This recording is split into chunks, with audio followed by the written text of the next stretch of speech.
And welcome back to Backward Point Podcast. My name is White Shirt Guy with a green hat. With me, as always, Dark Blue Shirt Guy with the black hat.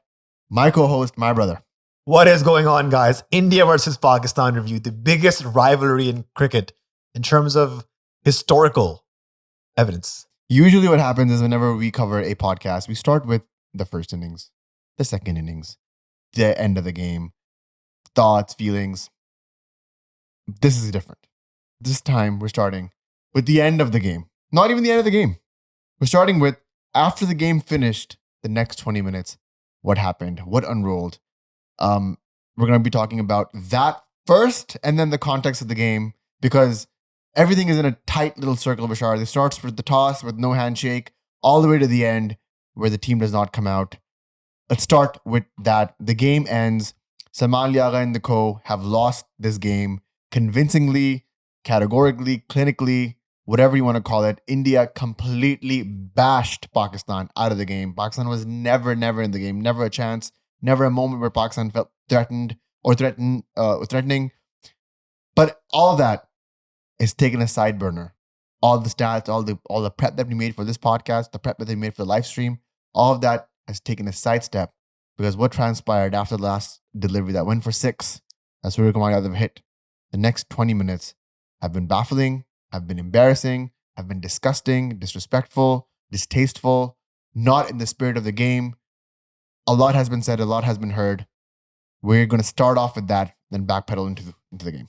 One of my favorite sci-fi movies is Inception, and the first scene of Inception is actually the last scene of Inception. Spoiler alert for Inception. So starting off with the ending of the match, if you've been watching this podcast for a long time, you know that we try to stay away from politics. Commenting on it, it's not our job. We are cricket fans. We like to comment on the game. But when times like this where politics interferes with cricket is when I think it's very important to talk about this. Cricket is a gentleman's game. In the Asia Cup preview press conference of the captains, you were talking about the handshake thing. I was laughing at you. I was like, what is this BS? This is, let's talk about some serious stuff. Yeah. And we're taking it lightly as well because it was a joke to us. I watched the toss today and I've never seen something like this in my entire life. I've been watching cricket the past 20 years. In my entire life of watching live cricket, I have never seen something like this. Explain what you saw. Surya Kumar Yadav and Salman Agha are at the toss. Ravi Shastri is the presenter. Surya Kumar Yadav has his arms folded the entire toss time, not even giving Salman Agha any opportunity to have his hands forward. The body language was rigid. There's no eye contact, no smiles, nothing. Toss happens. Agha wins the toss. Who flips the coin? I think Agha called it. So I think it was Sky who flipped it. Okay. So he flipped it, folds his hands. Agha says heads. It's a heads. Wins the toss. Bat first. Now, typically in a normal match, you would spin the toss. The winning captain would, tell the other captain, hey, I'm batting first. I'm bowling first. They would shake hands. Then they would go to the presenter. In this match, it didn't happen. No eye contact, no handshakes. And I thought that was fishy. Did you feel awkward in that moment? I did. Because I was like, this is not normal. This is not usual. And then the match finished. And what happened after the match? No, we did a 3.5-hour live stream. 30,000 people tuned into this. It's on our channel. You can go and watch it. Not once in that entire stream did we talk about politics, any controversy. We were strictly talking about the match, performances, analytics, matchups, how good the Indian team is. Shout out to the people on the stream. There were a lot of Pakistani fans, a lot of Indian fans. Everybody was civil. Yes, there were a few bad apples that we were not even acknowledging. We would immediately ban them, put them in the corner. They would comment, but nobody would be able to see them, which was amazing. I love that feature from YouTube. But I would say 98.9% of people who were commenting on both sides were respectful. There was lighthearted jabbing, which I love. I love a lighthearted jab. And you and I were laughing throughout our entire live stream because, Pakistan played like absolute idiots and they should be made fun of. And we will make fun of them and we will joke about them. And all of that is fair game as it stands to the game. The stream went on for 3.5 hours, like you said. Not a single incident that I would frown upon. That was, distasteful. As soon as the game ended, I could feel the shift in the way that the game was presented, the way that the camera was panning here, there, everywhere. And I could kind of sense the shift in the comments as well, in the live stream. I have never seen, I was used to hear about this, but I have never seen, sports dictate culture / sports dictate mood behavior in real time like that. We keep saying that these guys are not only cricketers, but they're ambassadors for our country. They set the mood, they set the tone of the culture. And has never been so evident for me as it was on that live stream. As soon as we started noticing, hey, Surya Kumar Yadav hits a six, I think Dubey was on strike with him, shakes his hand, walks straight towards the changing room. The camera pans here and there. What I noticed that was fishy was a lot of camera panning towards the crowds immediately. What usually happens is the focus on the players, they're shaking hands, they're meeting, they're chatting, whatever it is. I saw none of that. Straight to the fans, someone's dancing here, someone's screaming there, everybody's having a good time, Pakistani fans filing out. And then there was a split second, which was the entire tale. Like, it was the end of the movie. It was the climax. If you haven't seen anything, to see this 15-second clip, the camera pans to the Indian cricket team dressing room, and the doors are being shut out. Whoever is inside is inside. Whoever is outside is the door is shut. That's it. No one there. Tinted windows. You can't see through it. That's over. And Game the over. Pakistan team, I'm not sure if they were aware of this, but they were lined up to shake hands with the Indian team. The Pakistan team was congregated on the pitch, including the entire Pakistan staff, the coaching staff, the management, the support staff, the Pakistan captain, the Pakistan fielders, bowlers, senior players like Shaheen Agha, new players like Hasan Nawaz who were playing, or Saim Haris who were playing against India for the first time ever, lined up in a huddle, waiting for their teams, waiting for the captain to come out. Nobody came out. Confusion. We were waiting for the press conference. The press conference was at least 15 minutes delayed. Because as I understand it, and we talked to some people, we sent some messages out, not a lot of have come back to us, so we're not 100% sure on the authority, but Hasan came out in the presser after the fact and said this, that it was Saim Haris' decision not to come out for the post-match ceremony. Because what India did was distasteful. And Hasan's a nice guy. He's a Kiwi, all the time that we spent with him, he doesn't even swear. Like, he's a very, very, very nice guy. So he's not going to come out and bash what was done to the other side. But now Mike Hasan is a guy, he's a coach, he's a person who has coached and guided IPL teams. And this is the treatment that he gets. Let's talk about, this is the incident. Let's talk about the lead up towards the incident. We did mention this, by the way, in the preview show. We did. I mean, I just searched on YouTube, India versus Pakistan preview, and literally all of the Indian media houses, whether it be India Today, Republic India, Sports Today, whatever it is, the headlines was India boycott Pakistan match, blood over cricket, or whatever, right? Something like that. And my question is, why is the Indian media creating hysteria over this and blaming the players, blaming former players? Arnab Goswami is like, Sohaib Ganguly, where are you? Sachin, where are you? Like, they will do anything to change the narrative of this. But it's actually the Indian government who has this policy that they will face Pakistan in multi-nation tournaments. The Indian ministry, I think last month, released a statement, a press release, that India stands on playing Pakistan. Amit Shah's son, Jay Shah, is the ICC president. Rajiv Shukla is the president of the BCCI. These are politicians, not of the lowest, but the highest regard in India. Seasoned veterans. They have given the green light for this team to go out and protest. You should protest them. Sit outside their offices. If you feel like your team should not be playing this for whatever sentiment you may carry, that is something that you should express to them. What is Sachin Tendulkar going to do? What is Rahul Dravid going to do? Like, an insane take by an insane person. And everything was lit up when Surya Kumar Yadav, the Indian captain, shook hands with Mohsin Naqvi, the Pakistan. That was the trigger point. The PCB chairman. He was the ACC president and also the Interior Minister of Pakistan. That was a turning point. That was a tipping point.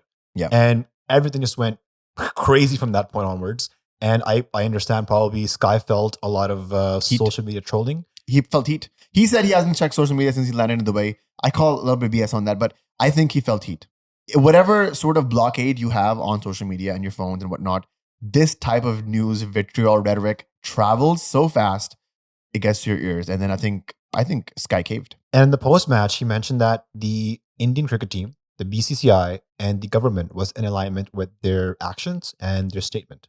And the statement that they gave post-match was that they dedicate this win to the victims of the Pahalgam attack and also the Indian Armed Forces for a successful Operation Sindoor. Now, why bring in politics into a cricket match? I felt like the entire Surya Kumar Yadav presser after the game, I felt like I was listening to BJP talking points. I was forced to listen to an Indian cricket captain talk about, and now I have to give a shit about this politics. Even if I don't live in the country, if I'm here for the cricket, now I'm engrossed into this, even though that was not the point of the game at all. Yeah, it was very disappointing as a cricket fan. I mean, Usman Khwaja at one point tried to speak up and sort of send a message on the Palestine for the issue. Palestine people. Yeah, free Palestine. And the ICC came in and banned him from having any sort of messages on his shoes, shirts, bats. It was not allowed. Yeah. At the same time, the Indian captain is coming out and giving such statements, dedicating this win to the Indian Armed Forces. I mean, where do you draw the line? I again, look, I see what the Indian public / government's narrative is against Pakistan. They're a state-sponsored, they sponsor terrorism, et cetera. We should banish them, this, that, or the other. You know what a great example of that entire scenario is, where the actuality and the proof and the presence and all of that actually exists? Pakistan's neighboring country is Afghanistan, whose government are the Taliban, who have a wing called the Tehreek-e-Taliban Pakistan that actually function in Pakistan and have repeatedly bombed civilians, army people, police, etc. You can see the civil war that's going on the east side of KPK. You can just Google Pakistan. You will see dozens of dead in the past months, right? Pakistan has never cut ties with Afghanistan on that point. That is the definition of state-sponsored terrorism. Definition. Pakistan plays cricket with them.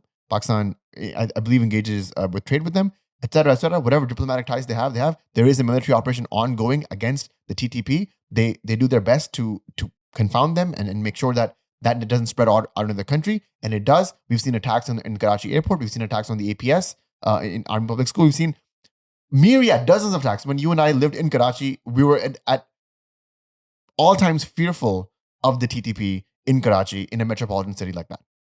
None of the ties were cut. None of that was cut. No cricket ever stopped. To the point where I believe it was the Afghanistan-Pakistan series where Afghanistan had won one game, Bashar, and the Afghanistan captain came out and dedicated all the win or something like that to the Pakistan, Afghan refugees. It was Ibrahim Zadran at the ODI World Cup. ODI World Cup, dedicated them to the refugees in the Afghan World Cup that were, as I remember, were told by the government to go back to Afghanistan. Something like that. I may be misremembering, but that was the case. Cricketing ties were never severed, even though that was a strong political statement that Zadran felt like he should have made at that point. He made his point, but the sportsmanship aspect of it never detailed. I don't think I would have had a problem, or anybody would have had a problem, if Surya Kumar Yadav were to dedicate this win in the memory or the to the victims of Pahalgam. I don't think that would have been an issue. My problem is, why dedicate a win to those victims against the game against Pakistan? What is the Indian captain trying to insinuate? That somehow the 15 men on the ground plus Mike Hesson plus the sporting staff are terrorists? Or are they part of that plan? Is the Indian cricket captain standing on international television accusing the Pakistan cricket team? Because that is low on so many different levels that I can't even begin to comprehend what that messaging is. Why that specific game? You could have done that at the end of the Asia Cup if you won the whole thing. Why that specific game? It's catering and appeasing and just cozying up to the militia right-wing people in India that have basically just this whole government that you and I think are at least aligned on, that we are opposed of, that is running the show in India.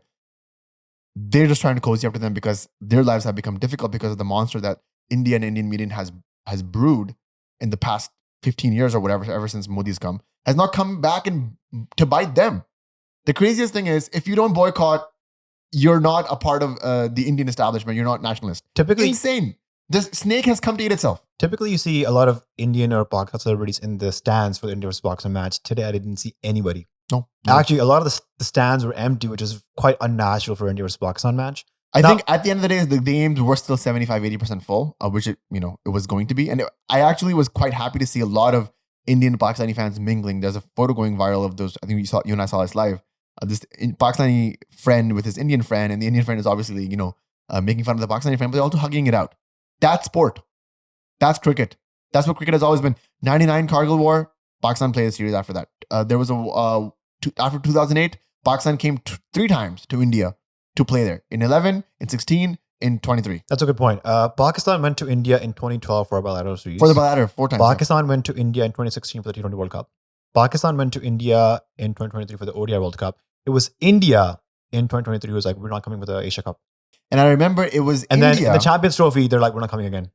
It was India also when the 2012 bilateral series happened. There was, I think, a 4-match or 5-match, or a 4 or 5 series that had been planned out for the next 10 years that these guys would play. And the first one was Pakistan coming to India and playing this 3-match ODI and 3-match T20I, which by the way, Pakistan 1-1. Or 2-match T20I, which Pakistan drew 1-1. And then India never came back. And that was the Modi government who actually made that deal.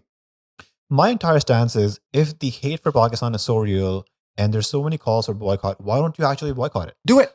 Do it. Why I do dare this? you. Why do this drama on screen? Because now what has happened is it's left a bad taste in everyone's mouth. And India wants to go out there. They want to host the 2036 Olympics. How do you do this with such bad publication for yourself, right? And where do you draw the line? This month, Neeraj Chopra is supposed to have a javelin throwing contest in the World, I think, Athletics Championship with Arshad Nadeem. Yeah. Is the Indian media going to ask Neeraj Chopra to also boycott that javelin throwing? Where does it end? India and Pakistan, I believe India and Pakistan are supposed to play I believe they have a game in the Women's World Cup starting next month. Yeah, on the 5th of October. It's happening in Sri Lanka. How insane is that? That India, the superpower of world cricket, is having its home tournament be played in Colombo. And these Asia Cup groups... as an Indian fan, think about what you're doing here. These Asia Cup groups, these ICC groups, who makes these? Right? Sony is the sponsor. The previous ACC chair was Jay Shah.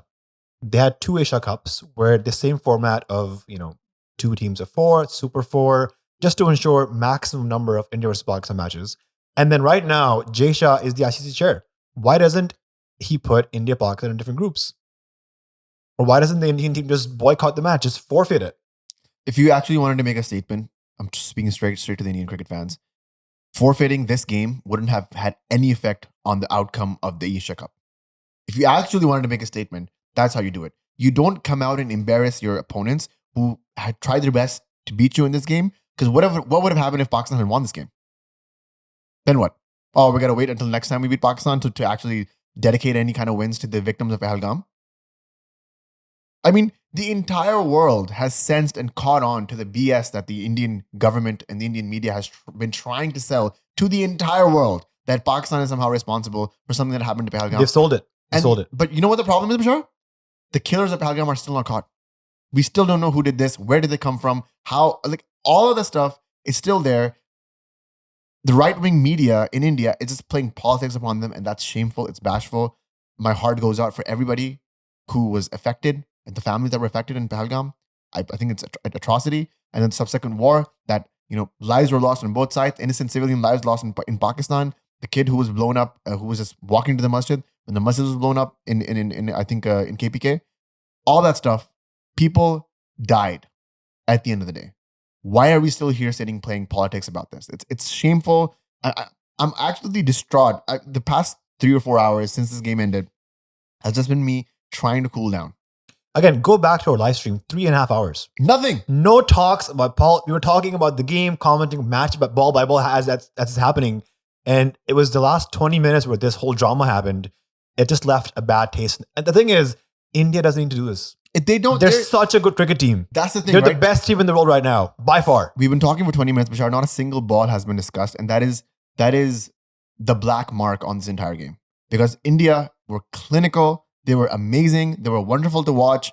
They played good cricket all around in all 3 departments. And the 4th department, which is the psychological department, they completely bashed them. And then they come out. It's like making great deg of biryani and then just putting a fistful of mitti in it. And it's just, it makes me sad because I think the days of sportsmanship and good boy, bad boy, all that stuff is over. I think if anything, I want the Pakistan players to stop being the good boys and stop being the nice boys and keep extending hands. And in 2021, like Shaheen Afridi is giving or 23, I believe, Shaheen Afridi is giving Jasprit Bumrah, who also is a genuinely nice guy, gives them, it needs to stop. Like, this sort of behavior will not be tolerated. And I I haven't spoken to any of the players. We haven't gotten in contact to any of the PCB management, but I assume they are fuming. They're fuming because this is not the way you treat your opponent, whatever it may be. And if you don't believe what I'm saying, Google Bishan Singh Bedi, see what he did in 1987, and you tell me if that man was not a statesman or if this man is a statesman. Just do that. There's also a clip of Backward Point doing the rounds where Michael Jordan is talking about one of his opponents, the Detroit Pistons. It reminded me immediately of it. I asked my editor, Heather, to make it immediately. It's from the 1991 or 1992 season. Michael Jordan's Chicago Bulls lost 2 straight semifinals to the Detroit Pistons. And when they actually beat Detroit Pistons in the 3rd semifinal, I believe, 92 or maybe 94. I'm forgetting the exact year. 96. It was 96. They did not shake their hands and they walked away. And to this day, Michael Jordan has beef with those players. To this day, this was in The Last Dance. You guys can check it out. I forget what episode it was. But I saw that clip. It literally, like the way the algorithm works, it just came out on my feed. I saw that clip and I was like, this is so apt. And I'm so glad that my boys, the Pakistan cricket team, are on the side of Michael Jordan. We're on the side of being present, being spiritful, carrying the fire and the spirit of the game forward, trying to shake hands and be polite. And they were dealt with this crazy hand. They were dealt with this shameful, disgusting way of reacting to that. And all I have to say is I condemn it. Our stance would be the same thing if Salman Agha and Pakistan team did the same thing. Yeah. If they went out without shaking hands, not showing sportsman spirit, exactly, we would be out here grilling them right now.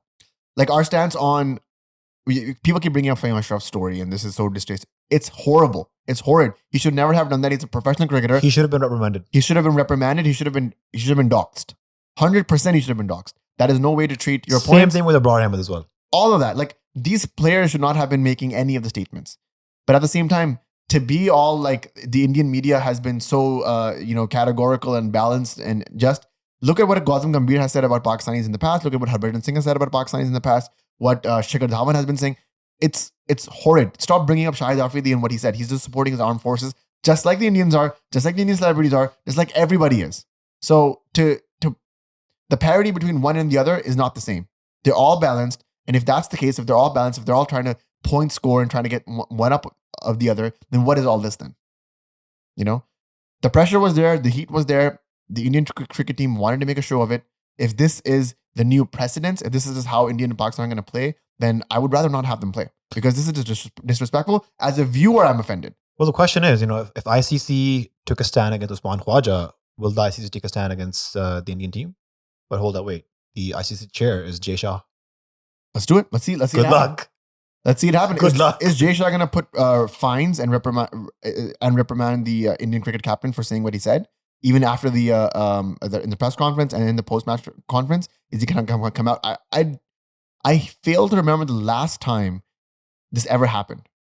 I don't even remember if it's ever happened. It happened. It happened actually a few years ago. I looked it up, and it was, who it was? It was the Indian women's team against the Pakistan women's team. They didn't shake hands. Same culprits everywhere. Same culprits. And I don't know, the false equivalation, the false messaging of, would Israel with the Palestinians shake hands with Israel? Israel is an oppressor.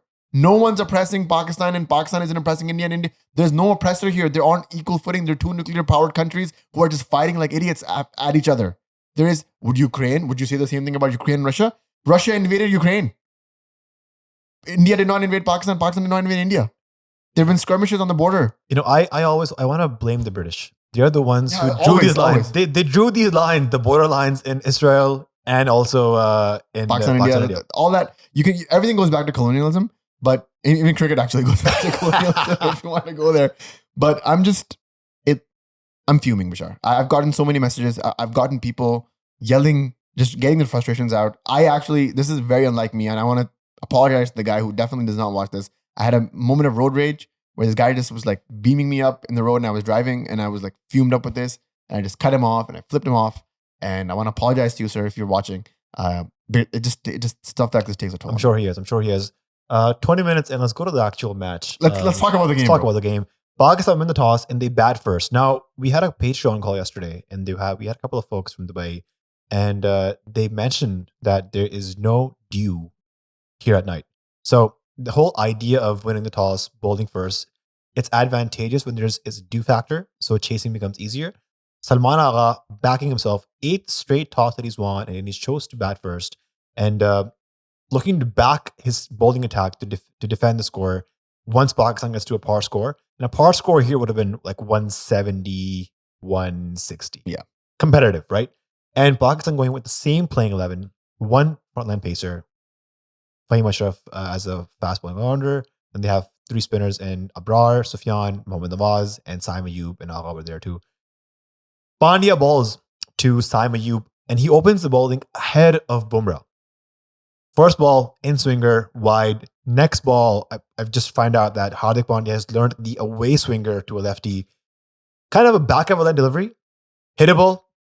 Should have been smashed for 4 in the boundary. Saim Ayub comes in, casual shot. Up his shot, straight to Bumrah. Saim Ayub caught at backward point. Now here's the thing.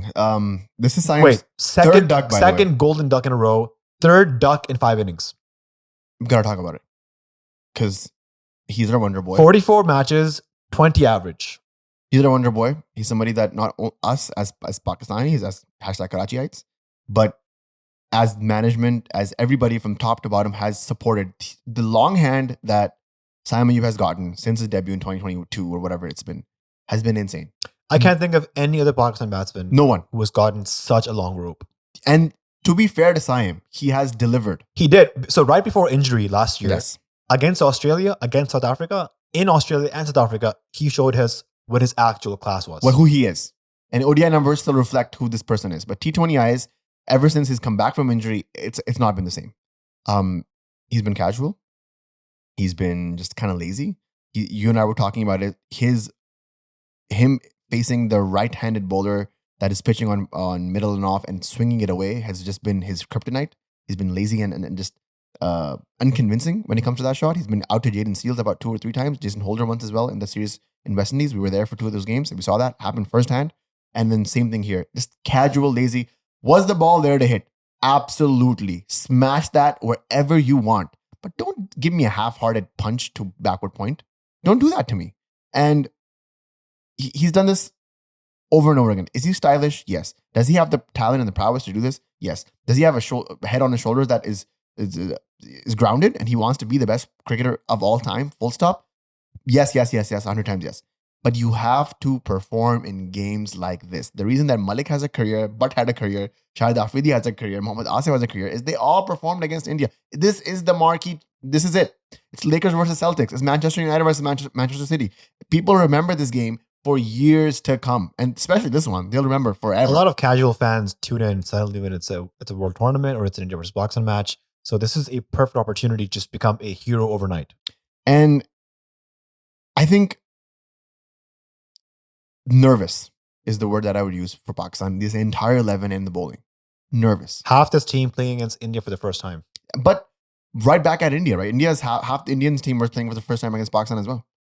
But you can see the difference. The difference is stark. Now, am I saying that Saim Ayub is finished and done and dusted and that he should be kicked out? Not at all. I'm just trying to say, and this applies for both Saim and Haris, who we'll talk about as well, because I was disappointed in both of them. Those two, I had the highest of hopes for. If those two clicked the way that Saim would have, he would have given me a 30-ball 50, and the way that Haris would have, he would have given me a 20-ball 40.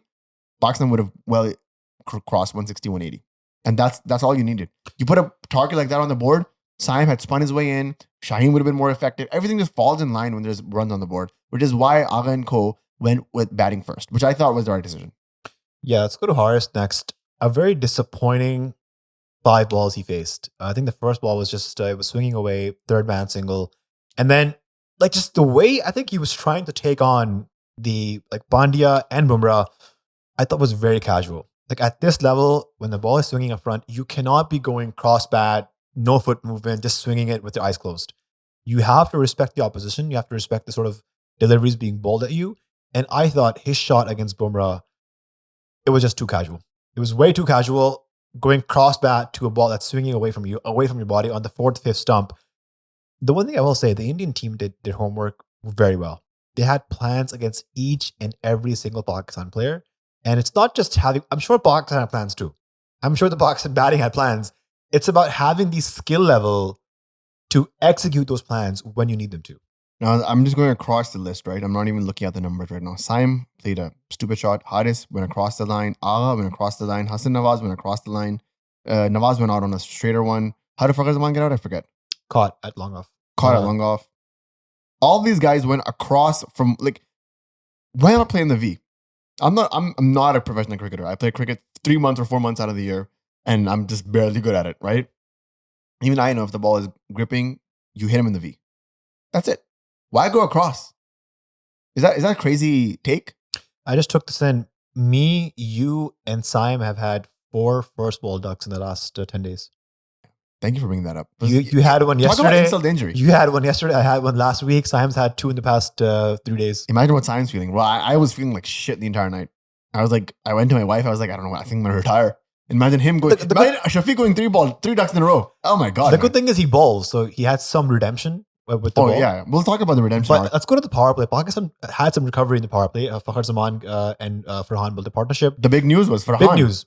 You called it in the live stream. You said the record is no Pakistan batter has ever hit Bumrah for a 6 in ODIs or T20Is. Or tests. What?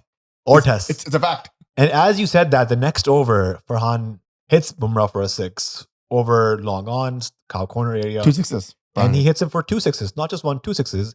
And he becomes just one of 6 batters to hit Bumrah for 2 sixes.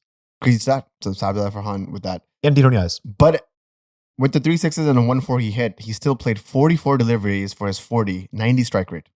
You know, after Pakistan being 6 for 2, if you told me we would finish the power play being 42 for 2, I would have taken it. Yes, hands down. I would have taken it. The recovery was made. The issue happened after the power play. Now, in the next 4 overs after the power play, so overs 6 to 10, Pakistan scores 7 runs and loses 2 wickets. A lot of it was just the Indian spinners coming in. Who was bowling 6 to 10? Let me find that out. Chakravarti was bowling, Akshar was bowling, and Kuldeep. Kuldeep was bowling. That's it. And if you're going to sit here across from me and tell me Akshar Patel is the next Murtaza Muralidharan, then I might as well just walk off. Akshar Patel, this is the guy who took the game away from Pakistan in the 2024 T20 World Cup. Just darts them in, man. He has 2 balls. He has a slider that just goes with the angle. Then he has a spinner ball. The one that's fired. And then he varies his pace. That's it. That is it. And you're telling me that I get Kuldeep, I get Chakravarti, who I think Pakistan Chakravarti played really well. But Akshar Patel, he went for 4 for 18 with 2 wickets, 15 dots. And here's the thing, post power play, you're already done with 3 of Bumrah's overs. Bumrah was the biggest threat. You had him 3 overs, 1 for 16. Respectable. To Bumrah, best bowler in the world, right? And then Kuldeep comes in, 7th over, 2 runs. Akshar Patel comes in, 1 run, 1 wicket. So I thought the best matchup for Fakhar Zaman was left arm spin against him. And I called it in the live stream. He's going to come down the track, hit him over long on. He went for the shot. The shot was on. Shot was on. Didn't time it. Skied it. Shout out to this guy. I think the telltale sign of where Pakistan's confidence and nervousness and all that, was when Abhishek Sharma came to bowl and Pakistan took 5 off of his over. And he bowled a couple of balls in the arc. There was one full toss, hit for a single towards long on. The fact that you're not ready to pounce on the bad balls, it just shows your mindset is timid. Where you are. Hardik Pandya and Abhishek Sharma, the 4 overs combined gave Pakistan 39 in 4 overs, which is probably on par with what I was thinking that Pakistan would have taken from Pandya anyways. But the fact that Abhishek Sharma went for 1 over 5 runs is insane. Anything less than double digits is a crime. We talked a lot about Pakistan targeting India's 6th bowler, and we thought it could have been Dubey, we thought it could have been Abhishek Sharma, and just letting him easily bowl 1 over was a bad ploy. Now, we have to talk about Salman Agha, Pakistan's captain, the new leader of this team, the advocate of playing aggressive cricket, modern day cricket. And right now, as the numbers suggest, as what the fans feel like, the sentiment is that Salman Agha himself is not justifying his own spot on the team. 12 balls, 3 runs today, in innings that just didn't go anywhere today. He could not pierce the gaps. He could not take singles for his life. And allegedly, he is one of the best players of spin in Pakistan. He is probably the best player of spin in this batting order. Somebody who's been through 10 years of first-class cricket. He's played test matches, ODIs, now the T20I captain. As everybody likes to point out, Rashid Latif, Ahmed Shahzad, Shoaib Akhtar, we needed somebody from the domestic circuit that has gone through the rigmarole. This is him. He has gone. He's seen it all. He's seen it all in domestic cricket. You know what I think it is? You think it's the occasion that got to him? I think it's the game that got to him. I think it was the India thing. I think it was somewhere in the back of his mind, probably the handshake thing, probably what this means, and then what the start they got, and A, B, C, D, Z, right? All of that added to him playing a 12 ball, 3-run knock. It's not which is not indicative of who Agha is. Even if Agha played 114, 115 striker that he has in T20Is, would have been a great innings. I think his record in the PSL is a far better representation of who he is, and he has a 25 plus average and a 138 striker for Islamabad United. That's all you need. It's all you need from a captain. But here's the issue, right? So in Islamabad United, he bats number 3-4. Here, because of Haris at 3, because of Fakhr at 4, he's batting number 5. How much of a difference does that one spot actually make, Bishar? It does, because if you're one down, then you're sort of going in the power play. You utilize the power play. Or if you're going number 4, you're going shortly after the power play. So middle overs. So I think it does make a difference on your entry point and where you come in. And like honestly, imagine Shadab Khan being fit, back bowling at his best. How would you fit him in this team? Yeah. And you know, the Agha's ending was also had a negative effect because it's also putting pressure on Farhan on the other end.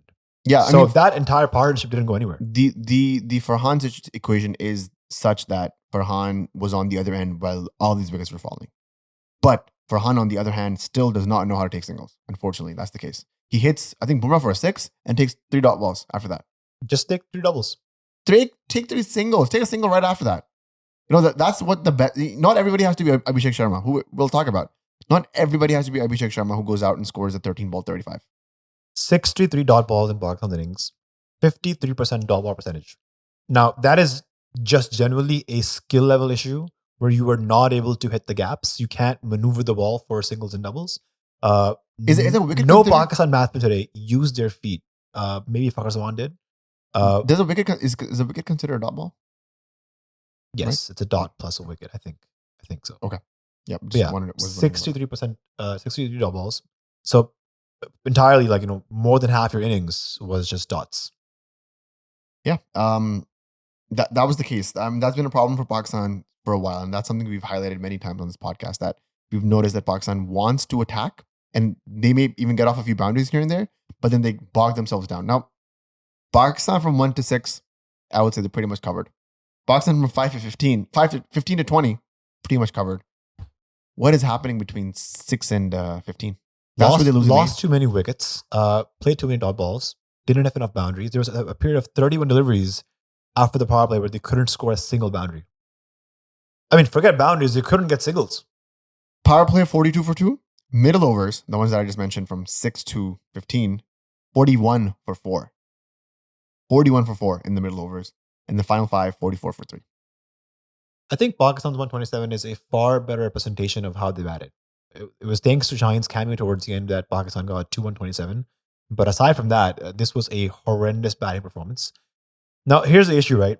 Pakistan took out Babar Rizwan. Why? Because they were slow. They were slow in the power play.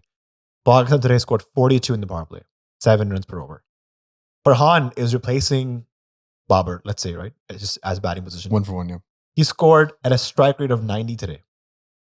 So Pakistan's new management, new captain, they want to play a different brand of cricket, but we're not seeing that translate into actual numbers, particularly against better teams. And I say better teams because in the last 6 months, we have not faced quality oppositions. We faced a New Zealand C team in New Zealand. We faced that thrashed us for 1. We faced Bangladesh in Bangladesh. That killed us. We faced Bangladesh at home at Pakistan. We faced West Indies in the USA. West Indies, we all know, is a horrible team in T20s. I think they just won like 3 of their last 20 matches. Yeah. That's how bad they are. One of them were against Ireland. And then we had a tri-series against UAE and Afghanistan. And we lost 1 match against Afghanistan there.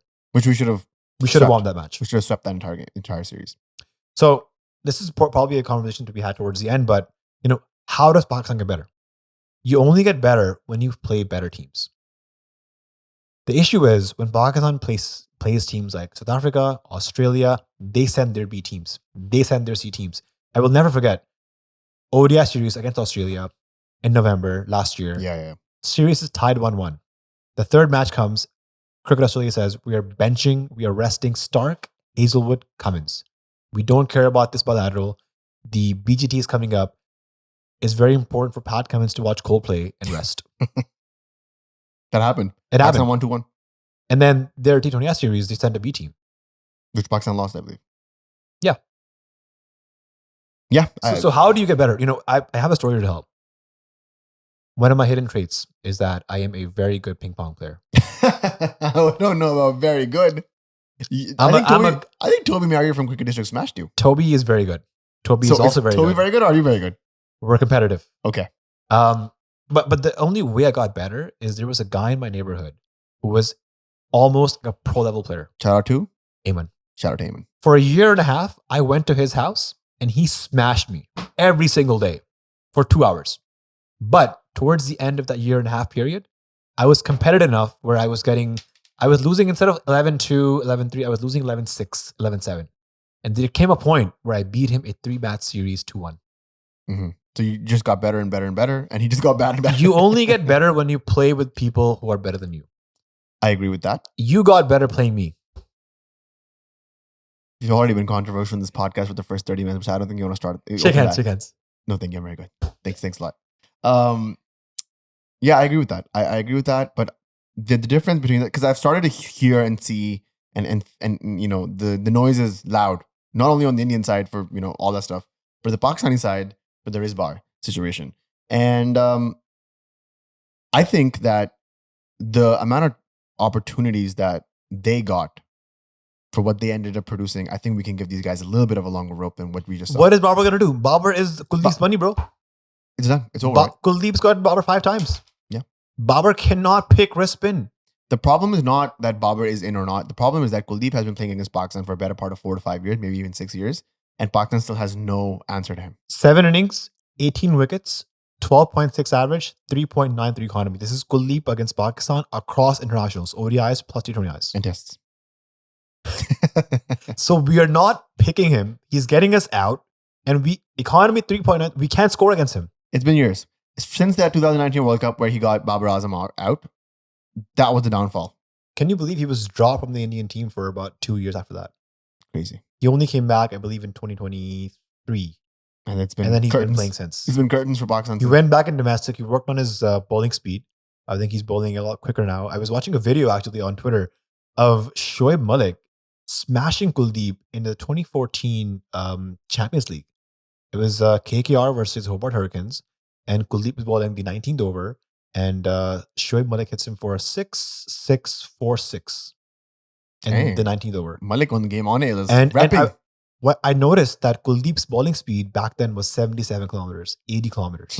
Slow. And now it's around 90 kilometers. Yeah. We were actually checking Chakravarti's speed when he was bowling his I'm talking about Kuldeep. I know. I was just talking about Chakravarti bowling his stock delivery and his googly, and they're the same speed. Same thing with Kuldeep. Kuldeep, when he bowls his wrong end, which he bowled 4 in a row to, I believe, Shaheen, which he got smacked for a few as well.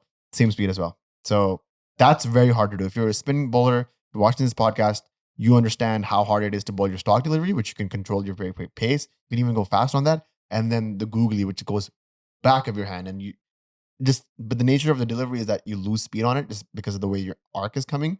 But if you can maintain your speed and your pace the way that Rashid Khan does, then you will be unplayable. And that's something that Sufyan Muqim is working on, but Kuldeep has mastered. Let's talk about Hasan Nawaz, because this is another match where he is facing quality spin. And he's going across the line. And he is not picking the bowlers. So I had the same issue with him when he faced Afghanistan in the Tri-Series final. He hit Rashid for a 6. And then the next ball, it was a leg spinner. He didn't pick it. And he was going across the line and just skied it. Same thing today. Not picking Kuldeep Yadav, trying to slog sweep him, getting caught out.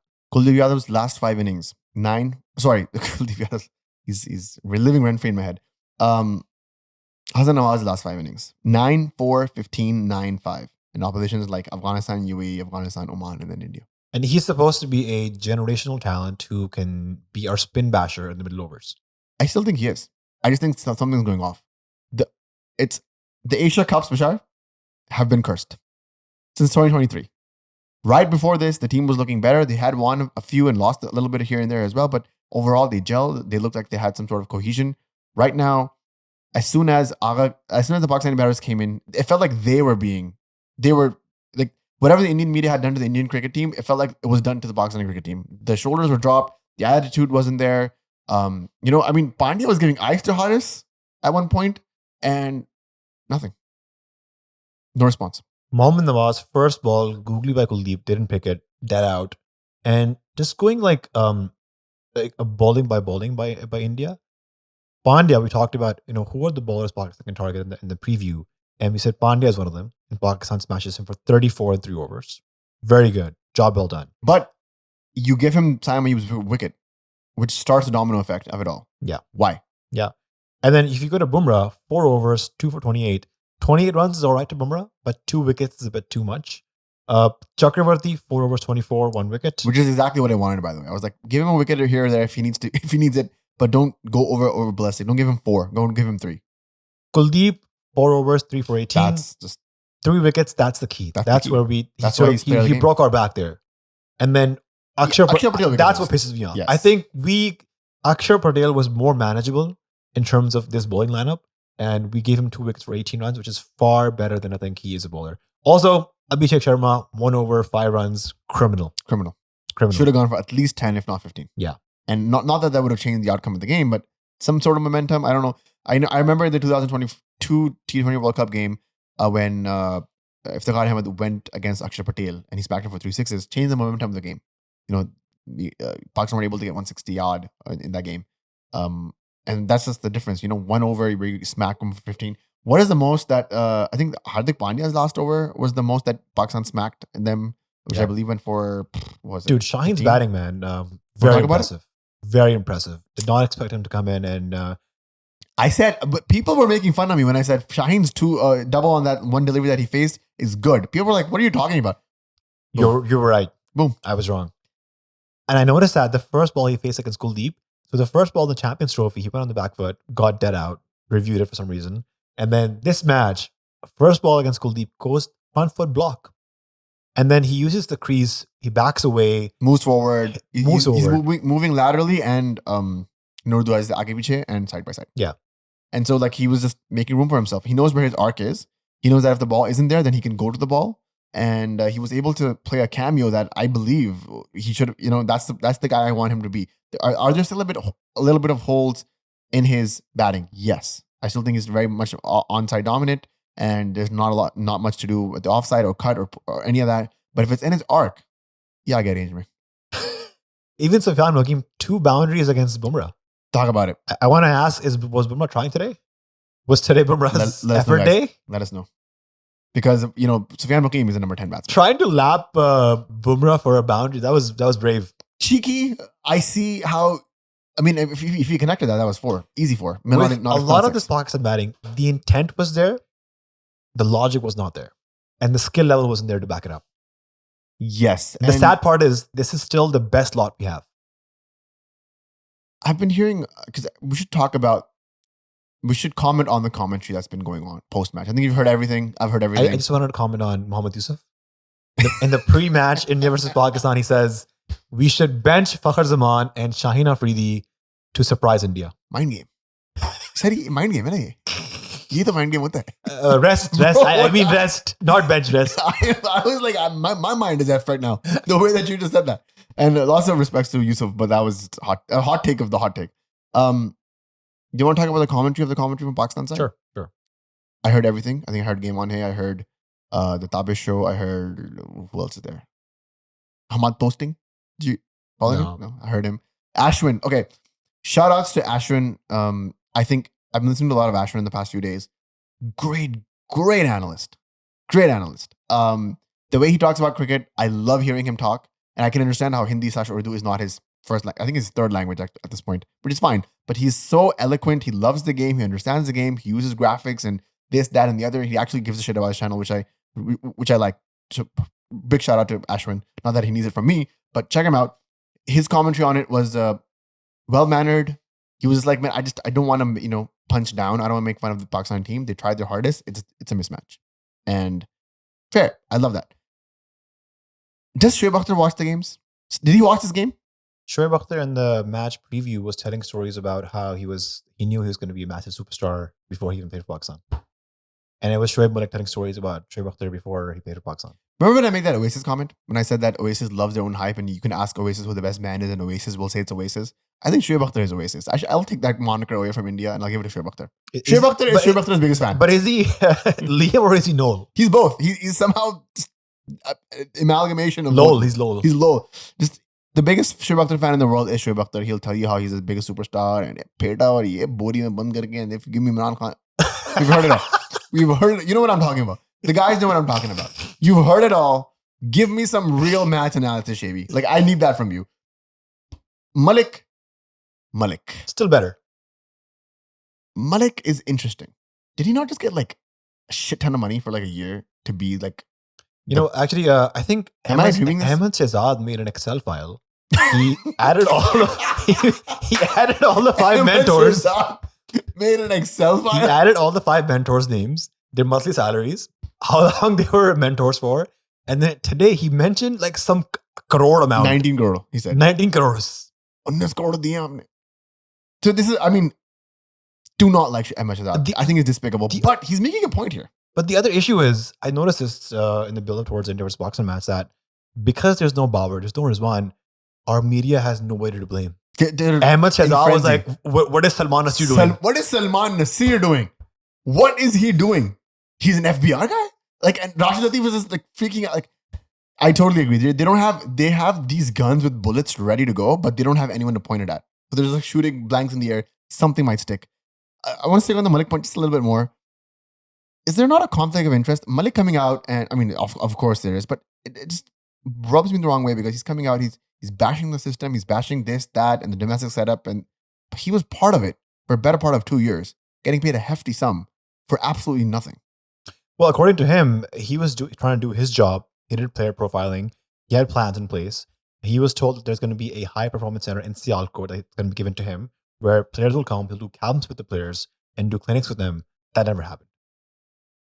And then so that whole Champions Cup, Champions Mentor thing, it's been scrapped. You know, I know that, but like him coming out and bashing the system and there's nobody else and these are the only players we have, there's this, iski kami, all that stuff.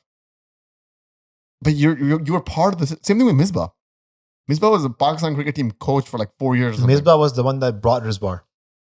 So he is the biggest culprit. So how are they sitting out there and Gully I can take. Gully has some good points. Gully is there for the vibes. He's there for the vibes. He coached Afghanistan. He taught them some good stuff. They're bowling really well. I give Gully all the credit. But this Malik as an analyst, take it with a grain of salt. That's all I'm saying. I felt a lot of agenda-based stuff. Shabi is like all agenda. But even with Malik, I'm like, you're better than this. I've heard your analysis before. I usually take them to a lot of... I give a lot of credence to what Malik says. But today, after the India game, it just felt like even he was like, I don't know what, like, this is not this, is a system. And his team that he was suggesting to play as well in the next games, he said that Hussain Talla should come in and drop Farhan. Farhan just made 40. There's no way they're dropping him. And if they drop Farhan and do what he says and that team flops against UAE or whatever, just barely wins, he'll be like, how could you drop the guy who just scored 4? Like, there's a lot of holes in a lot of people's logic, including Yusuf. And I don't know. I'm not feeling the commentary on the commentary. I think this is a brand new team, Bashar. And I know the brand new team that India plays against in Pakistan is just like miles and miles ahead. You know, the Moneyball reference. Jared Kimber said that. a brand new team. Jared Kimber said that India is on the moon and all the other teams in the world, not just Pakistan, they're trying to figure out how to launch their spaceship. Yeah. That's how far ahead the Indian team is. Behram Qazi from Pro Sports, he said, India are playing cricket from the future and the rest of the world is trying to play cricket from the present. Saad Nasir from Pro Sports said, why do you need a handshake when you have Abhishek?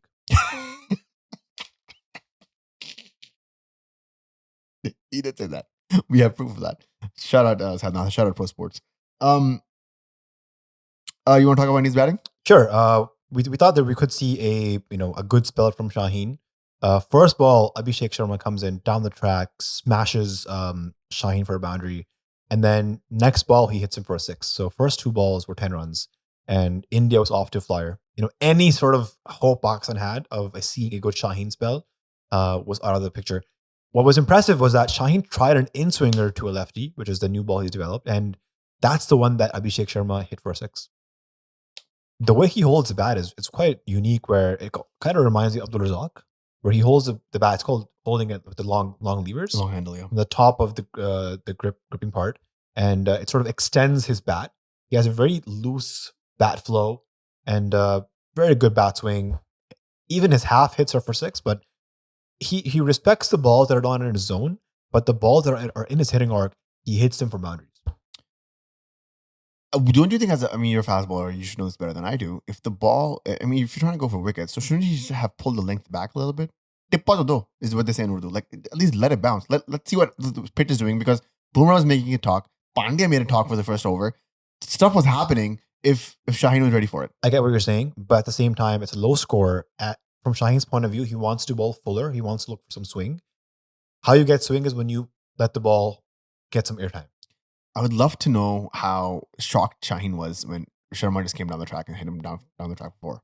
Yeah, that was not on my cards. That would have stressed anybody out. Yeah. Any fielder, any bowler would have been like, "What just happened to me?" Shaheen Sharafi is a top class, like one of the best in the world, and just took the cleaners by. I've said this before, but I want to reiterate it because a lot of people will tune into our India versus Pakistan post-match reviews.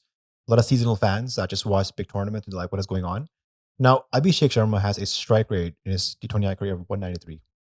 What that means is that he's going out there playing high-risk cricket. Now, what the Indian team has done the last, I think, few years, I want to say since Rohit was captain, is that they've taken out any sort of fear of failure, any sort of insecurity out of this entire Indian team. And one of the ways to do that is through the IPL with the shitload of money these guys make. The thing is, what happened before is if you play high-risk cricket, if you get out 2 bad innings, drop from the team, drop from the contract list, and you suddenly like, where's my next paycheck coming from? But now these guys make so much money that I think for some IPL players, playing for India is like it's a bonus, right? Yeah. Your IPL contracts are so massive. You make so much money off of Ranji trophies, sponsorships. Bro, Sanju Samson's entire career, Rinku Singh's entire career, these guys have fan followings, and I don't know how Rinku Singh looks like. I'm going to be honest. I will never be able to pick him up from the lineup. That may be on me. I don't follow a lot of Indian cricket. But the fact is that Indian cricket itself is such a self-sustained monster that it just feeds itself. And some people might not ever play India. Some people might not even star for India as they would like to, but they will become massive names because of the brand that they built. Yeah, absolutely. Not to sound like shape of that brand, but... And so when you remove the fear of failure, when you have financial security, when you have so much backing, you can then have guys like Abhishek Sharma. The reason why oftentimes we don't see our team playing high-risk cricket, taking chances, hitting boundaries, because hitting boundaries requires you to take some risks. If you take risks, you can get out. If you get out for a low score, you're out of the team, out of the center contract list, back in domestic, you could disappear. This is Pakistan, right? So once you have a lot of those boxes ticked, that's that safety, security, that backing, then you can go out and play your game. Yeah. So I think, we're really far behind in terms of how to compete with India. This was like our first test against a world-class team. And we've seen that we're so far behind. I think Mike Hassan in the post-match was also accepting of that. The new generation of Indian cricketers and the new generation of Pakistan cricketers, that was what the game was today. And the delta has just grown. Whether it be from a skill point of view, mental toughness point of view? I would say Rohit Sharma and Virat Kohli were kind of holding them back to a bygone era. And the way, they won the World Cup, they exited, they retired, has opened the doors up for just, as they say in Urdu / Hindi, jungly cricket. And dude, there's no anchor in this Indian team. Is Gill? Bro, Gill is not an anchor. Gill has a 140 played a 31 ball 31. His career strike rate is 155. Okay, fair enough. He's not an Even anchor. Gill has a 140 plus strike rate, bro. It's insane. Like, it is absolutely insane the way. And Sanju Samson did not bat. Pandya did not bat. Akshar Patel can swing it. Somebody told me in the chat that Kuldeep Yadav is a batsman. Like, I'm stressed now. Like, I'm genuinely stressed. And I was just looking at, if you do a 1-to-1 like player comparison between India and Pakistan, Saim Ayub, Abhishek Sharma, no match. Shubman Gill, Farhan, no match. Sky, Mohammad Haris, no comparison. Let's go to bowling. Shaheen versus Bumrah. Kuldeep versus Sufyan Wakim. Generations ahead. Varun Chakravarti, Abrar Ahmed. Abrar is good. But I would still give Varun the edge because Varun has a really hard Google to pick. Varun took, let me double check. 4 overs. 4 overs, 18 for 2. Yeah. And Abrar took 4 overs, 16 for nothing. So the difference is between the wickets. Abrar bowled brilliantly today, and they gave him the respect that he deserved, but no wickets. Abrar, probably the best spinner in Pakistan right now. Yeah, he bowled exceptionally well in the Champions Trophy game as well. For 10 overs, 28 for 1. And then even today, he held his own. Sufyan needs a lot of work on his bowling, specifically his googly. Last match, he bowled a bouncer, which was, I think, a attempted googly. Today, even his attempted googly was hit for a boundary by Sky over fine leg. Sufyan is not a bad bowler. He needs work. And what that means This is that, entire team needs work. Yeah. They need time. It's basically, the example I would give is, if you take a first-year med school student and put them in a ICU room to do a brain surgery, that's what's happening. Yeah. A lot of our guys, they have potential. They have some sort of skill. And they might turn into something in the next few years. But as it stands right now, undercooked, and a lot of work needs to be done. Sufyan Muqim in maybe 2 to 3 years might be a great bowler if he survives the 2 to 3 years that he needs to become a great bowler. Abroad, I think, is a cooked package. Nawaz not the best of days. Also, let's talk about Agha's captaincy as well, because I had some qualms with it. Shaheen Shafii, I'm sure Bakhtar also mentioned this in one of the shows. Surya Kumar Yadav is not the best fast ball player. Every time the Pakistan has gotten him out has been either Hasan Ali or Haris Rauf or Naseem Shah. So Surya Kumar Yadav comes in and he only plays 2 fast deliveries in his entire innings. In the live session, I said Shaheen should be brought back for a third over. Like Bumrah. Because this game is not going to go to the death overs. Why are you receiving Totally agreed. Shaheen's overs? Saim took a wicket in his first a wicket each in his first 2 overs. Stopped after that. Why? There's a lefty on strike. I think Tilak Varma was on strike. You bring in Mohammad Nawaz. I felt like Agha just remembered these scripts. Like, okay, first over Shaheen, then Saim, then Shaheen, then Saim. But we then expect Abrar, better then from Nawaz. He should have been more flexible. But because this is the same criticism we had of the Babar captaincy. Yes. These are the 16 things that I'm going to do today. And whatever happens, in the same sequence, I'm going to do them like this. Whatever happens. It was so frustrating in the 2023 World Cup. I was yelling at the TV, stop bringing Haris into the power play. He gets whipped. And then he gets hit for 15 runs in his first over. And then the rest, he's just trying to catch up, trying to make sure his economy is under 6. So he's not taking wickets. And this is like this situation.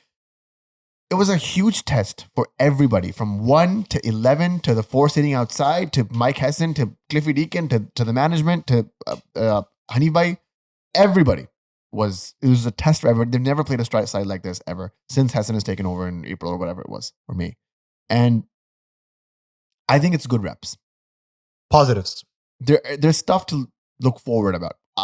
Sahibzada's innings, 40 off 44, not the best, but he got to 40. He got to some sort of total. He needs to take some more singles. He needs to take the initiative on that. Saim's bowling was great. 4 overs, 35 for 3. Maybe a little bit pricey at the end. When he was bowling, I was like, oh, he's going to finish 4 for 30 for 3, which would have been great, but he got hit for 6 on his last delivery. Still respectable.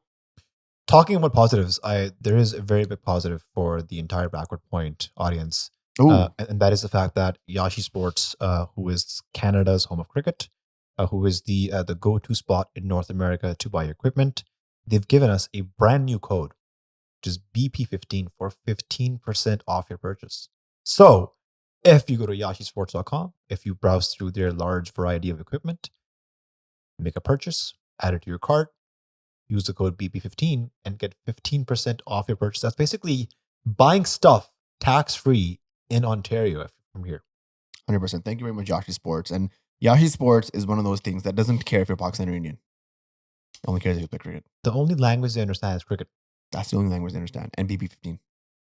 Those are the 2 words it knows. And they're also giving a bat away through us, Backward Point. Yes, bat giveaway is almost live. I don't think we've posted this, but maybe we'll post it by the time this episode comes out. This is early announcement. Yashi Sports English Willow Bat giveaway. There's only one way to enter it, which is a great way to enter it.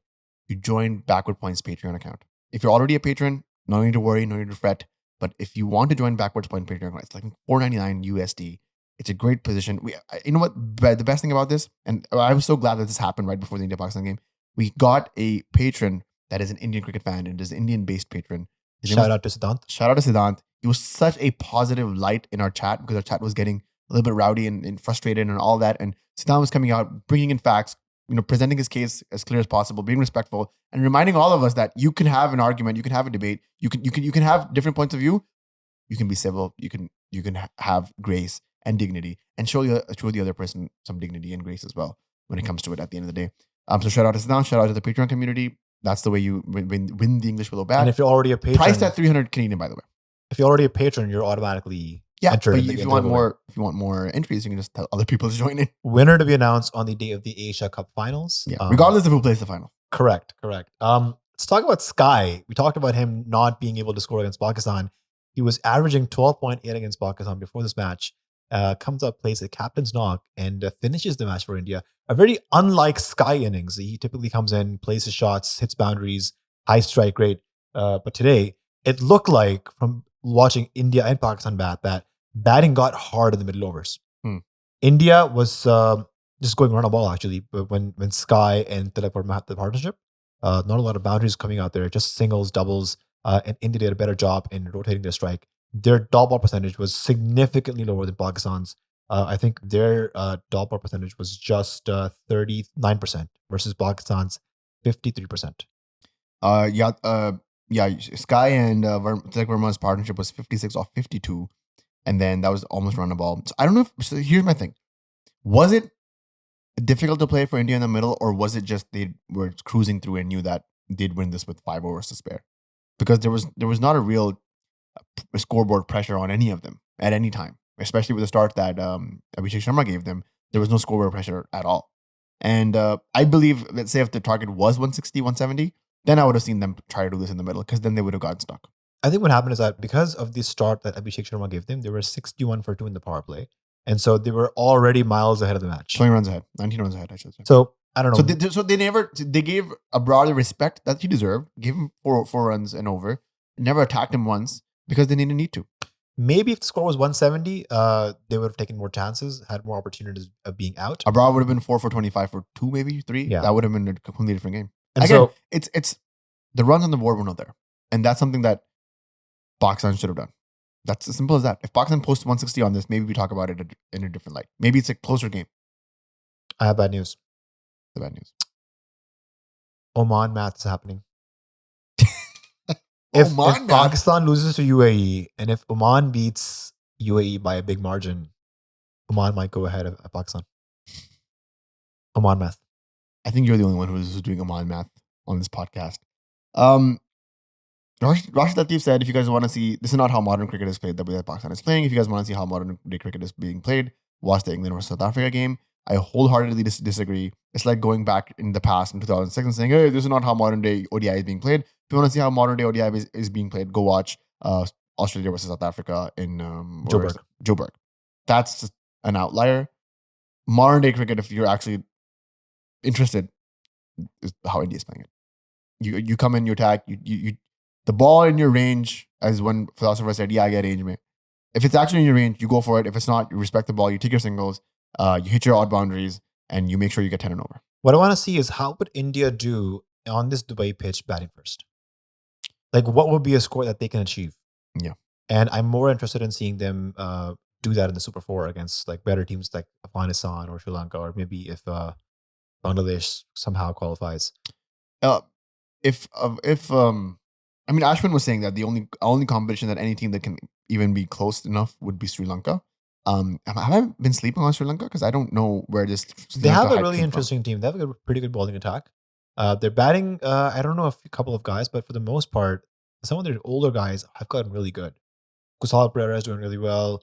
Kusal Mendes is doing really well. So they've got some really good, exciting players. Yeah, I'm excited to see what their games are going to be like. But I guess I've been sleeping on Sri Lanka. I didn't rate them that highly. Yeah, if you watched our Asia Cup preview, I said that Pakistan Sri Lanka final. Sorry, India Sri Lanka final. India to win, and a win for Pakistan is if they finish in the top 3, which means when Pakistan goes to Super 4, they should be able to give a hard competition to Sri Lanka and Afghanistan or Bangladesh, whoever qualifies. Probably Afghanistan at this point. But just as of now, this is our first match against the world champion. This is the defending champions. This is the number 1 team. And this is a good reality check of where we stand. And post this Asia Cup, we'll have 6 more months to see areas we need to work on until we go to the World Cup in Sri Lanka and face a lot better teams in high pressure situations. People are already critical of Afghanistan and Sri Lanka touring again. What do you think about that? I think Sri Lanka and Afghanistan are formidable sides, and you should be touring them. The issue is if Pakistan calls South Africa, what happened when we called them in the Tri-Series before the Champions Trophy?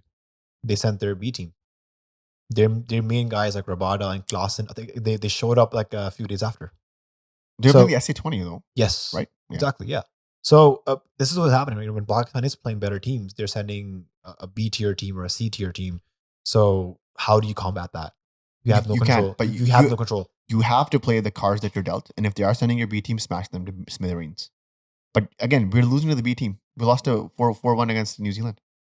Like that's just a fact that has happened. I had one more question. Yeah, so to end this podcast, we've been talking for an hour and 15 minutes. More of the start of the podcast was ugly, and I hate talking about politics, and it's not my forte. I don't do it online anymore. I try my best to stay away from it. But again, when politics is brought into the cricket field, it's brought into this podcast as well, unfortunately, and when we have to discuss it. But potentially, if everything goes everybody's way, then Pakistan and India play again in about a week's time. Will this ugliness continue that we saw in the start of the podcast, or have the statements been made and now we're good? Well, it looks like it. I think if Or now will Pakistan retaliate? if this is their stance, then I think it'll just stay the same. And I think the way that the Indian media is praising this Indian team, I think that dopamine will hit them, and they will continue to do what they've done in the past. So this is a new normal. This is the new world that we're stepping in, where Pakistani and Indian captains will not shake hands, and we will not be meeting anybody after the game, as it's been tradition for decades, if not centuries, in this game. Just because we think that, are Pakistani players the terrorists that are being combated? The narrative is insane to me. I feel bad for both of the team's players. Totally. The Indian team doing what the government Yes. is saying, Pakistan team being a victim of that, and ultimately, the sport of cricket is being tarnished, it's getting a bad flavor. And this match is making the news for all the wrong reasons. Nakvi did tweet saying it's disrespectful, embarrassing, and hoping that in the future both the teams show some grace. Again, Nakvi not the best of guys, because he also has that political affiliation, which if I'm calling it out on the right, I have to call it on the left as well. I don't think politics should be in the cricket board at all, but it's seeped in and all of the DSC cricket boards you can talk about. Sri Lanka, India, Pakistan, Bangladesh, Afghanistan, they're all in there, right? So that's a problem that I tackle, or a problem for another day. But as it stands, the next 7 days are going to be bad. So now this is my message to Backward Point fans, people who listen to us, people who give a shit about us, and actually listen to our words. If you're Indian, Pakistani, Bangladeshi, whatever, I don't care. Try not to engage in the hatred. If you have a point to make your point, but do not engage. And or if you're like, re-engage. what hatred? Just go in the comment section right now. Yeah, Right. Pause the video. Go in the comment section right now. Yeah, do not engage. We don't engage. We don't reply to them. There's so many clapbacks that I have for like a million of these guys. I don't say any of it. I say it to myself, I laugh, I move on. Try that. If you think that you're not going to be able to do that, genuinely, this is an advice for you. Put your phone away, lock it in a box, don't touch it for 6 hours. Go for a walk, read a book. That's what I did today. I went for a walk with my wife and my kid. I played some cricket with my 2-year-old. I literally, I took a pickleball, I went to the backyard and just rolled my arm over, listening to some songs for like half an hour. Meditation, therapy. I took a nap. Bashar took a nap. So do whatever calms you, soothes you. Stay away from the discourse and keep all the quote unquote kachra away from your mind, all the filth away. The media on the right in India is celebrating this. I saw this one clip went in front of my eyes from Sports Yari. Just the language being used is abhorrent. I wouldn't use that. What about the journalist that you were talking about in the preview, that you were listening to Nikhil, and you said, Bro, I gave Nikhil a shout out on the podcast. I thought he was well-mannered and tempered, and it's just, everybody's swayed in the right-wing media thing, and he came out with a disgusting statement that I quote tweeted on Twitter, which again, I realized after the fact that I should probably not be using this application, because the entire Twitter thread that Backward Point has made, not once did we discuss the cricket match after the match ended, which is a shame, because it was a great match for India, and we would love to talk about it. And there's a lot of positives, maybe all positives. talk about the Caribbean podcast guys, Michelle Catching Strays. Michelle Catching Strays, shout out to Caribbean Cricket Podcast. Those guys are the real ones. If you want to see how disgusting people are, just go to Carib Cricket on X and just go to his mentions. Go to his mentions and you'll understand that guy is a gem of a human being. He's a hardworking guy. He's working 3 jobs. He wants to support his cricket team. His cricket team is in shambles as well. So we're in the same boat. But this guy deserves none of the hate. He's out here asking questions and getting reprimanded for them, which tells me more than I need to know. Yeah, well said. Final message is, I hope saner heads prevail. I hope this manner of cricket, I hope it's not going to be fun talking about this. And if this is the new normal, It's just not going to be fun for anybody. And we love talking about India Pakistan. It's the thing that we literally, the calendars are marked in our household depending on when India and Pakistan are playing. That's how crazy we are about it. And it's not going to be fun if this is just the new normal in the future. It also won't be fun unless Pakistan becomes more competitive. Yeah. So shout out to Pakistan as well. Pull it up, bro. Pull your pants up. Be big boys. Come out and give yourself something to fight for. Because after this ridicule, after this embarrassment, after this whatever was dealt, after 20 minutes after the game, the next India-Pakistan encounter is going to be heated. There will be words exchanged. Today was only Hardik Pandya giving Haris the eyes, but there will be a lot more of that. And it makes for great competition, I think, but it all ends in some disgusting comments made on both sides. This is both sides across the board. Pakistanis are not that innocent. They have some really bad eggs and bad apples that say horrendous shit. You gotta stop using the 6-0 joke. It's not funny anymore. Just stop it. Right? And yeah, same thing from the Indian side. I think we were balanced. Bashar, what do you think? Do you think we're gonna get hit on this podcast? No, I don't really care if we're balanced or not. We don't want to talk about politics. It happened today in the match. We have to talk about it. If nothing happened, if India shook hands, if it was a peaceful match, this podcast would just been an hour of talking about cricket. Go watch our previous India versus Pakistan matches. It's specifically about cricket. The only times we've been forced to talk about politics is when the IPL and PSL got cancelled. Happened because of the regional politics. I have to talk about that. But we try to be balanced and neutral and say things how they are.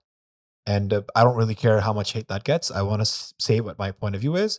The moment I start filtering myself for the people listening in, that's the moment that I'm not being honest to my word in this podcast. And that is the day that I will quit. Emoji of the day is the handshake emoji. Genius. Emoji of the day. Somebody said, bring back the emoji of the day. And I had to think, it's the handshake emoji. That's the emoji of the day. So if you made it an hour and 17 minutes into the podcast, that is the emoji that we're closing off on. Do not forget to like, subscribe, and do all the nice things. Hate, subscribe, whatever it is. Hope to have some positive conversations in the comments. If they're being mean guys on both sides, Indian, Pakistanis, do not engage. Move on. Live your life. Touch some grass. Look at the sky. It's a beautiful day. Look at the sky. Look at the look at sky. Have yourself a good day. If you guys are listening to us driving, have yourself a good drive. Don't rage drive. I did that today. It's not worth it. I feel crummy all day because I flipped somebody off. But that's just how it is. Take care of yourselves. Drink some water, and we'll see you guys after. We'll see you guys in a few days. In a few hours maybe, because two back-to-back games tomorrow. I don't know if we're going to cover both of them. Probably not. Who's it against? It's just Oman, Hong Kong. Okay. Wait, Oman and somebody else. Or anyways, not important matches. We might take a day off. We've been literally the coverage has been nonstop in the Backward Point household. So we might take the day off on Monday. Come back after the Pakistan UAE game. Hopefully with some good news from some Pakistani fans that are going to be locked in for the next game on Sunday. Cool. Cheers. All right. Cheers.